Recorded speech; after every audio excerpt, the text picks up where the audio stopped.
Good morning, Red Devils. I'm Raquel. And I'm Jose. This is the Red Devils Review.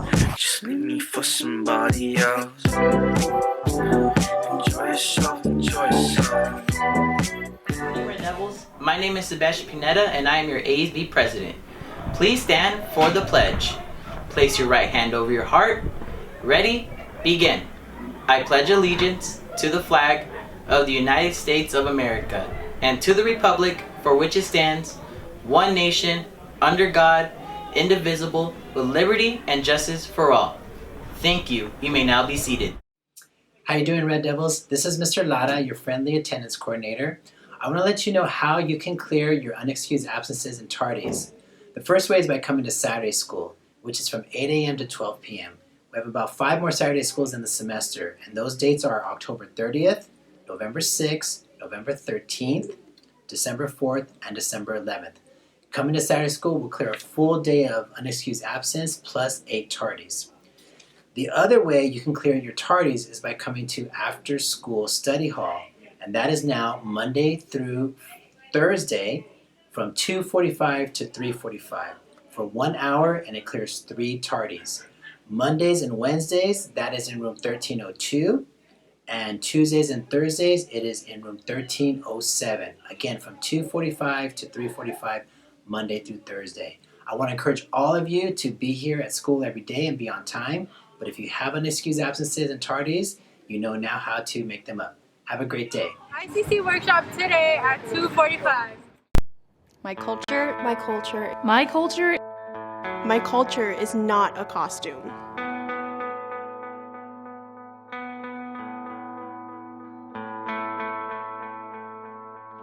My name is Yasmin Yunus. I am a first-generation Iraqi-American Muslim. I'm also a student and an activist.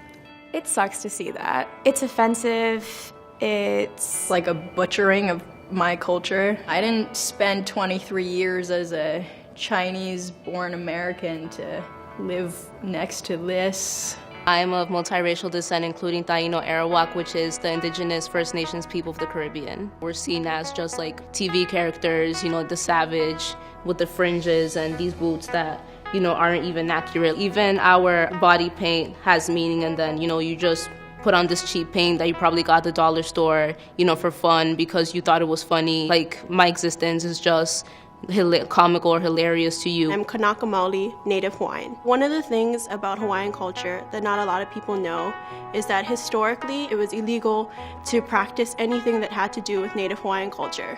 So my grandmother is currently in her 70s, and she's finally learning how to dance hula. And she's been creating her hula skirt and her lei for weeks now. And this is nothing what it looks like. This costume is extremely hurtful, not only for myself, but for the generations that had to go through this erasure. My name is Gianna, and I'm a 22-year-old recent graduate who's also African American. The pick in particular bothers me because our hair is stigmatized as being untidy, and it's just incredibly insensitive to the actual real struggles that African Americans have wearing their natural hair. I identify as a first-generation Latina. Obvious examples of Chola culture might be hoop earrings, drawn-on eyebrows, or heavy lip liner.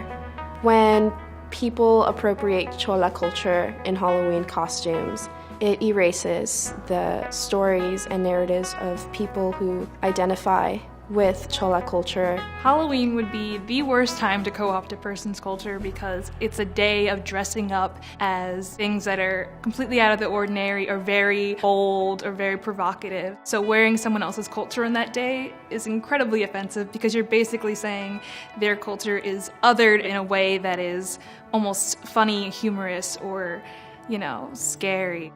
When you see this costume, what do you think? People tend to think terrorist, or they tend to think barbaric, or they tend to think uncultured or uncivilized, and they make fun of that.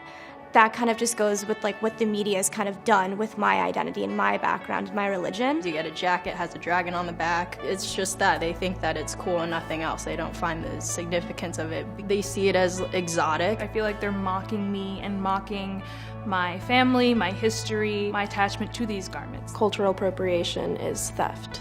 Cultural appropriation is taking aspects of another person's culture and using them mainly completely out of context. Members of a dominant group borrow elements from a marginalized group while actively erasing the people of that culture and diminishing the meanings of what we practice. The majority of us know that blackface is cultural appropriation, but that is how I view and how my people in the indigenous community view this costume. We have endured a history of being pushed into the background, that even in Hawaii, where I'm from, that we're still a minority in what is and has been our homeland.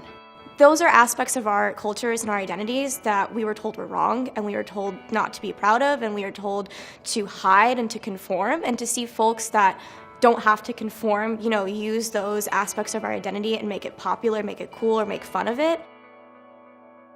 That's just wrong.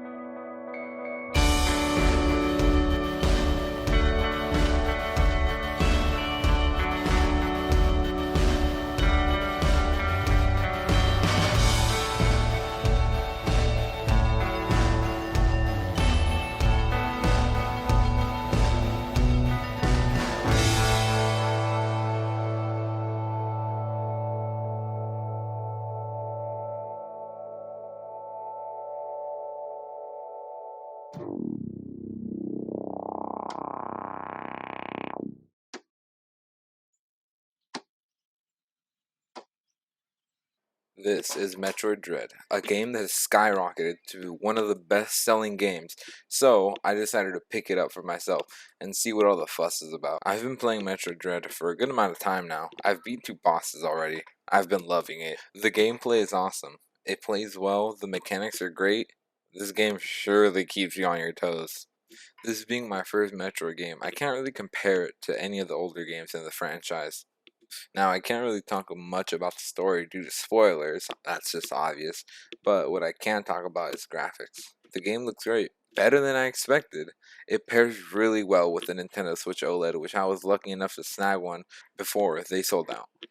The colors are so vibrant. The darker colors are very deep and true tone. It runs just fine. There's no problem with the gameplay on how it looks and performs. And yeah, that's pretty much it. Maybe you will consider getting this game after this review. I highly recommend it. Wanted to implement something a little new to the student news. Maybe you like it, maybe you don't. We'll probably come back to this once I finish the entire game. Maybe I'll have more insight, or maybe not. One last clip left to show.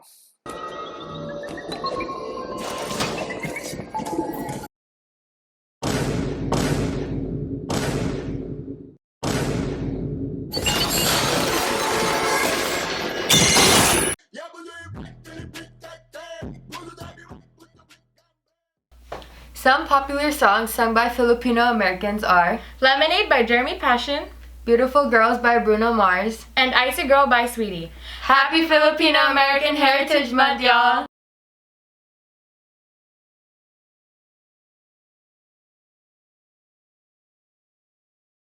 Some top Filipino American celebrities are Vanessa Hudgens, Dave Bautista, Apple Diab, Haley Steinfeld, and Bretman Rock.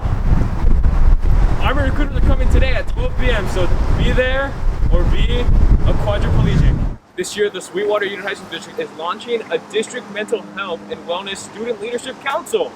They would like to provide space for students to convene and share the collective student voice from each side. If you're interested, go visit the counseling center and go find Miss Luwase.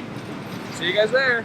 Hola amigos, yo soy Brenda y estoy aquí porque quiero anunciar que Folclórico con la compañía de los clubs de VAPA va a tener una kermés el jueves 28 de octubre enfrente del salón 1511 a las 3 p.m. y espero verlos ahí. That's all we have for you today, Red Devils. I've been Osway. And I'm Raquel. And this has been your Red Devils Review. Make it a great day or not. The choice is always yours. Natalie. I did the pledge.